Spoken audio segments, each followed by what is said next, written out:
mars. Dans les Landes, la chasse aux sangliers et aux chevreuils est ouverte avant l'heure, tant les dégâts causés par ces animaux dans les exploitations agricoles atteignent un niveau critique. Chasseurs et agriculteurs ont décidé de faire front main dans la main. Patrick Pagné, Laurent Montiel. Selon la préfecture des Landes, au regard des dégâts agricoles causés par les sangliers au semis, la situation est exceptionnelle cette année.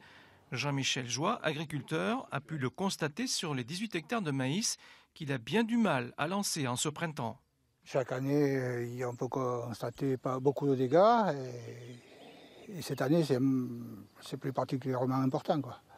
Confirmation avec ces experts venus dans le champ de maïs, évaluer les dégâts en vue de les faire indemniser par la Fédération des chasseurs. L'année dernière, pour la cité, on était à 35 dossiers au semis et 35 dossiers avec des surfaces relativement faibles. Aujourd'hui, on est à plus de 200 dossiers, dont la plupart dépassent l'hectare, voire, comme je vous ai dit, 100% de la parcelle.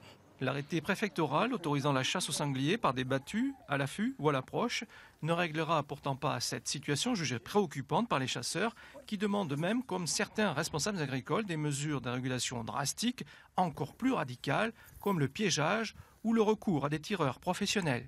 On est dans l'abondance aujourd'hui des populations de sangliers.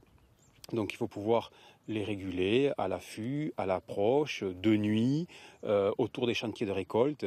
On a un groupe départemental qui réfléchit à toutes ces propositions. Et bien sûr, derrière, il y a l'aspect financier qui reste à inventer. Mais le constat est très simple, les chasseurs ne peuvent plus payer seuls.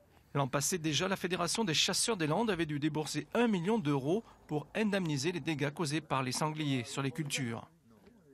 François Bayrou est en Belgique, pas au Parlement européen, mais au siège de la société Van Hall. Le maire de Pau assiste